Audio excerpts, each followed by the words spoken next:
Hi everyone, it's Evangeline here at etrailer.com, and today we are looking at our Swagman XC2 bike rack here at eTrailer on our 2019 Chevrolet Bolt EV.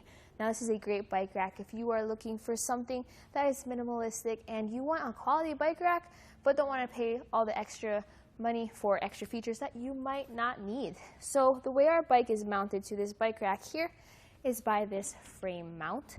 So if you have, let's say, an alternate frame style bike, like a step-through bike, a women's bike, or children's bike, you may need to pick up a frame adapter bar to use it with this. But for a regular bike that we have here, this works well. Now, if you want to take it off, what I like to do is just lift these up out of the way completely. I found that is the easiest way to use it. You can also just lift it up and tilt it away, but this works. This is my special way of doing it. Now, with those out of the way, you can just lift it up, and you are ready to go on a bike ride. Now, with the bike out of the way, let's take a look at these clamps. So they come down. These are hooks that ratchet down to secure your bike to the bike rack. We'll put one, put two right there, and they fit together just like that. Now, as for the wheel hoops here, these are adjustable back and forth. They fit tire widths of up to 3.5 inches. This also can be folded up and folded down if you want to compact it. Now let's take some measurements. So here on our Bolt EV, from the back bumper to the end of the bike rack, it is 19.5 inches.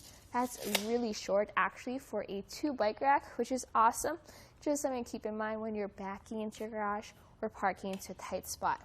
Now, as for ground clearance, we have it here at 13.5 inches.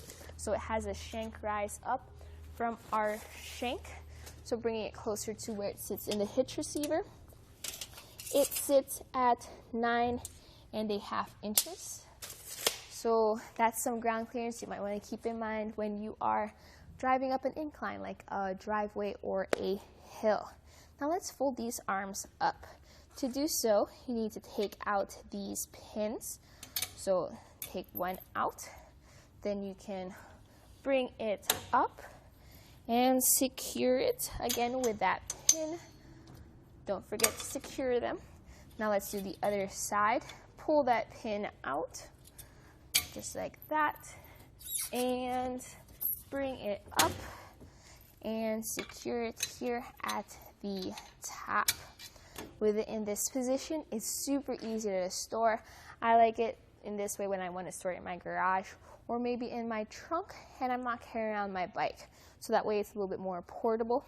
It's also easy to transport. So if we want to take some measurements with it like this, since you still have this end out from the bumper to the end of our bike rack, it is still at 19 inches.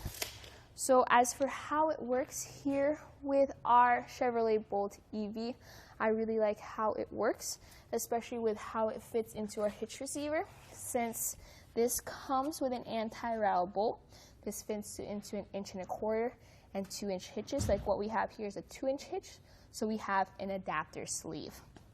Now if you want to, you can also upgrade to an anti-routable lock and cable set from Swagman, which we also offer here at eTrailer. My final thoughts about this bike rack is I like how simple it is. I like how minimalistic it is. It's very easy to carry around. It's compact. And if you just want a simple bike rack that gets your bike from point A to point B safely and securely, this is a great option for that. So that was a look at the Swagman XC2 bike rack here on our 2019 Chevrolet Bolt EV. Here it is on our test course. We'll start by going through the slalom. This is going to show us the side-to-side action, which simulates turning corners or evasive maneuvers.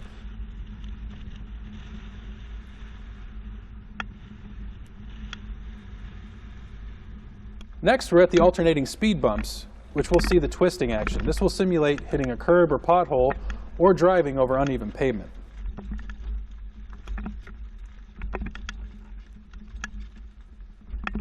Finally, we have the full speed bumps, where we'll see the up and down action, which is just like driving out of a parking lot, garage, or driveway.